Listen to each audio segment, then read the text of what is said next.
সংস্কার প্রস্তাবে আরেকটি উল্লেখযোগ্য বিষয় যে প্রধানমন্ত্রী এবং দলীয় পদ একই ব্যক্তির এই পদে একই ব্যক্তি থাকতে পারবেন না। এটি আমাদের দেশে আসলে কতটা বাস্তবায়নযোগ্য এখনকার যে রাজনৈতিক সংস্কৃতি রয়েছে তাতে? ধন্যবাদ। আমি একটু আগের কথাটা থেকে শুরু করি, তারপরে আমি আপনার এখানে আসছি। যে কারণ পুরো ব্যাপারটা আমরা যখন দ্বিকক্ষ বিশিষ্টের কথা বলছি, আমরা যখন প্রধানমন্ত্রীর ক্ষমতা কমানোর কথা বলছি বা ক্ষমতার ভারসাম্য আনার, পুরো জিনিসটাই ক্ষমতার ভারসাম্য আনার যে ব্যাপারটা সেটার সাথে সম্পর্কযুক্ত। কারণ এইখানে যে ব্যাপারটা ঘটেছে, দেখুন আমাদের 91 সাল থেকে যদি আমি শুরু করি, 2008 এবং 2014 পরবর্তী সময়ে আমরা এটার চরম প্রকাশ আমরা দেখেছি।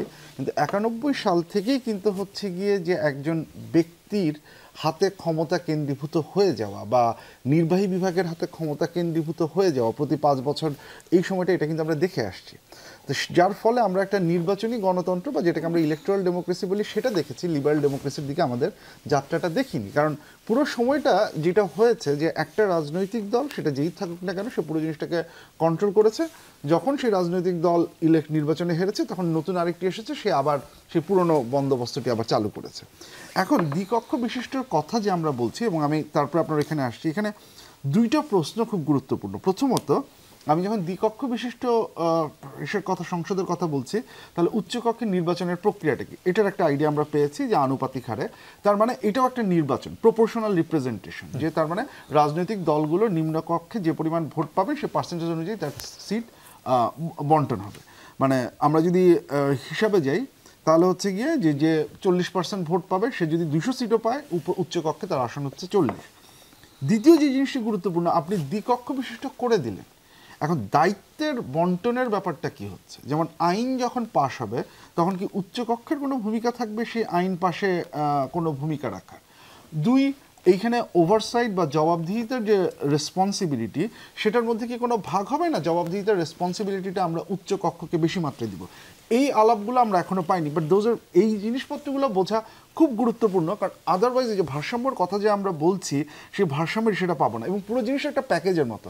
যেমন এই যে প্রধানমন্ত্রীর যে কথাটি বললেন, যে প্রধানমন্ত্রী এবং দলীয় প্রধান একই ব্যক্তি হতে পারবেন না, এই জিনিসটা কাজ করবে কি করবে না সেটা ডিপেন্ড করবে এগেইন এই দ্বিকক্ষ বিশিষ্ট আপনি হচ্ছে গিয়ে এই ক্ষমতার ভাগটা করতে পারছেন কিনা। দ্বিকক্ষ, যেমন আমি জাস্ট একটা উদাহরণ দিই, যে দ্বিকক্ষ বিশিষ্টের ক্ষেত্রে আমাদের যেটা বড় ভয় যেটা ছিল, যেটা বিএনপির একটা বড় ভয় ছিল, যে আপনার রাজনৈতিক দল যে সরকার থাকবে, সেই সরকার খুবই অস্থিতিশীল হবে যদি আমার সেটা থাকে। এখন যদি ব্যাপারটা আমরা যে ফার্স্ট পাস দ্য পোস্ট যেহেতু রাখছি, তার মানে নিম্নকক্ষে যে সংখ্যাগরিষ্ঠভাবে সেই সরকার গঠন করবে, তার মানে তার সংখ্যাগরিষ্ঠতা হারানোর যে ভয়টা, সেটাকে আমরা অনেকাংশে কমিয়ে দিয়েছি। তাহলে উচ্চকক্ষে যদি আপার হাউস থাকে, তাহলে এই ক্ষেত্রে যদি আমরা বিধানটা এরকম রাখি যে সাধারণ যে আইন কানুন যেগুলো হবে, সাধারণ যে বিল যেগুলো হবে, সেগুলোর ক্ষেত্রে উচ্চকক্ষ তার মতামত দিতে পারবে, কিন্তু নিম্নকক্ষের যে সিদ্ধান্ত সেটাই ফাইনাল। তাহলে কিন্তু আর গভর্নমেন্ট অস্থিতিশীল হওয়ার কোনো ধরনের ভয় এখানে থাকছে না। আমরা যদি শুধুমাত্র এইটুক বাদ দিই যে যদি কনস্টিটিউশন অ্যামেন্ড করতে হয়, যদি যেই কনস্টিটিউশনে আমরা যেগুলোকে রাইটস বলি বা অধিকারে বলি, এই অধিকারের জায়গাগুলো, যেমন ডিজিটাল সিকিউরিটি অ্যাক্ট, এরকম কোনো অ্যাক্ট যদি ভবিষ্যতে যে সরকার আসবে সে করতে পারবে, শুধুমাত্র সেই জায়গাগুলোতেই উচ্চকক্ষ হস্তক্ষেপ করবে, যে এই মানুষের অধিকার হরণের আইন করার ক্ষেত্রে দুই হাউজেরই একমত হতে হবে। এভাবে যদি আমরা জিনিসটাকে ভেঙে দিই, তাহলে দেখবেন এই যে প্রধানমন্ত্রীর উপরে এককভাবে নির্ভর করার যে প্রবণতা বা যে ইচ্ছা, আপনাকে কিন্তু দলীয়ভাবে একটা আন্ডারস্ট্যান্ডিংয়ে আসতে হবে, দলীয়ভাবে।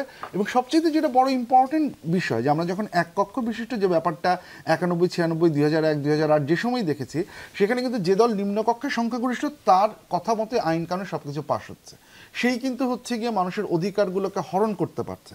উচ্চকক্ষকে যদি আপনি এই ওভারসাইটের ভূমিকাটা দেন, আপনার হচ্ছে গিয়ে এই অধিকারগুলো হরণ করার মতো আইন যাতে করতে না পারে সে ধরনের ক্ষমতা দেন, জবাবদিহিতার জায়গাগুলোর ক্ষমতা যদি উচ্চকক্ষকে দেন, তাহলে কিন্তু ওই যে প্রধানমন্ত্রীরও হচ্ছে গিয়ে জবাবদিহিতা ইনশিওর করার একটা জায়গা থাকবে, এক্সিকিউটিভকেও ইনশিওর করার, জবাবদিহিতা ইনশিওর করার একটা জায়গা থাকবে, এবং সরকার বাধ্য হবে যে কোনো আইন করার ক্ষেত্রে কম্প্রোমাইজ করতে। কম্প্রোমাইজের কালচারটা তো আমাদের পলিটিক্সে নেই, এটাকে তো আপনাকে ইন্ট্রোডিউস করতে হবে।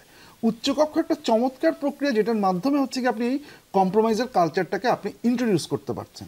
সো এটা যদি আমরা শুরু করি, এইটার একটা রিপল এফেক্ট আছে, এটা অন্যান্য যে পলিটিক্যাল ইস্যুগুলো আছে, কালচার যেগুলো আছে, পলিটিক্যাল প্র্যাকটিস যেগুলো আছে, সেগুলোর ক্ষেত্রেও এটার হচ্ছে একটা চমৎকার আমরা ইম্প্যাক্ট বা ভূমিকা হচ্ছে কি আমরা দেখতে পাবো। সো এইভাবে হচ্ছে কি আমাদের আগাতে হবে।